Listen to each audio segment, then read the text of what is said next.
My work is very much rooted in emotion. Anyone looking at artwork, I think that's what we're seeking for, is a connection. I think that's what we're seeking for in our lives. Inside and outside of art is connection. And that's one of the things that connects, I think, viewers to my work. It's what connects me to the work that I do is that emotion. From a very early age, probably about 3 years old, I began drawing. I think I've always considered myself an artist. As I grew older, I studied with my Uncle Mike. He was an art teacher and an artist. He was my mentor.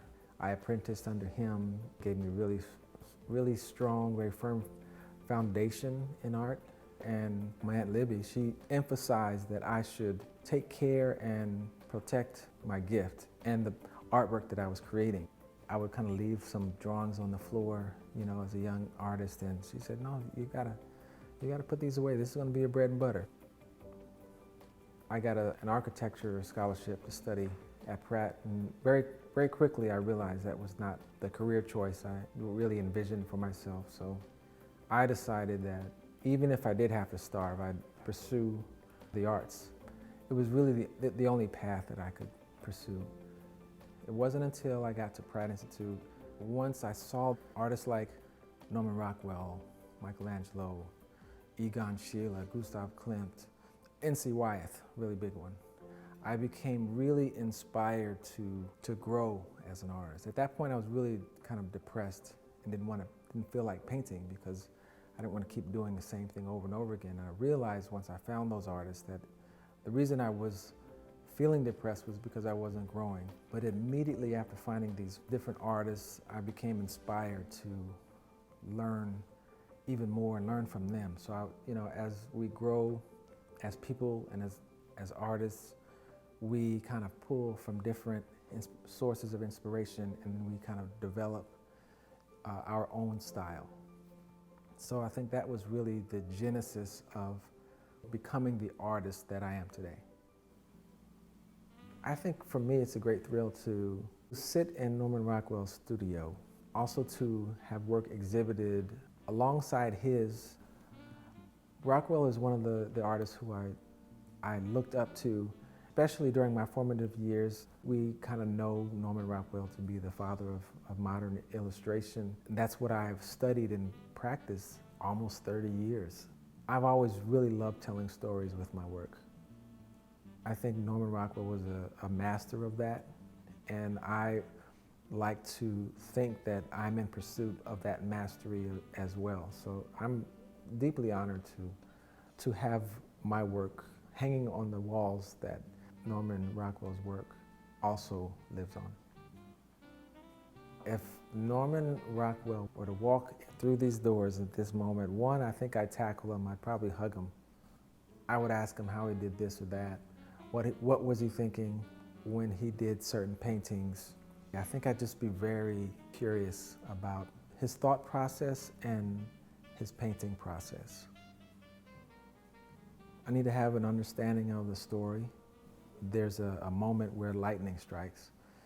So I'll create a small thumbnail sketch. Sometimes I'll make a bit larger of a sketch to work out some of the details.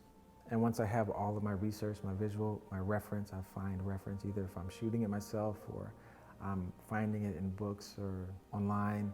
I project my sketch onto the canvas, and my method is that which I learned from Pete Fiore, like a Rembrandt method, in that you put down a sepia value painting as your underpainting, and then I'll paint over the underpainting. I think most artists, if not all artists, we are telling our stories as we understand them, as we interpret them. What I find most intriguing or attractive about creating art and telling my story is that we share the greater human story. We want to feel safe. We want companionship. We want to overcome obstacles. We all want to be the hero in our own story. And that is a common thread that travels through all of humanity. Before the pandemic, a lot of the work that I was doing was based in history of events and people who had long passed. And I was very happy living in that space. But also at the back of my mind, and I've heard the critique before that I wasn't really painting contemporary subjects. And it wasn't until I was asked to do a painting. First one was After the Storm, and second was George Floyd. And I could see the social impact that art can have, especially when it deals with what's going on now. I was a bit hesitant to paint a subject like, or specifically George Floyd, because it was very raw in that moment. Artists will do a painting after someone passes away, whether it be a tribute or just, something they're inspired to do. A lot of times the painting ends up being about the artist, not necessarily the subject matter. So I didn't want to fall into that trap. But I also knew that it was important to say something about what we were experiencing. Certainly how I was feeling and how I think the country and the world was feeling, specifically African Americans of a certain age who knew exactly what that moment was about. I don't think everyone really could appreciate what that moment was about or how we got there. So I felt it's important to document this moment in a way that was reverent and informative. Floyd, in the way that honored him and honored a number of others who had suffered the same or similar fate, and then also tell the story. And I knew that it would be a silhouette of him, and I knew that it would be full of flowers somehow. The periwinkle flower, which was used to mark the graves of enslaved people during the antebellum period, and that this flower would come back every year. So if they couldn't mark their graves with a stone, they marked it with these periwinkle flowers that would continually come back. It ended up being a very moving image. I think once people get to see it in person, they will feel the spirit of George Floyd. They'll feel the spirit of the painting, and that tells the story in a very, very quiet but impactful way. We're just in the beginning of the pandemic.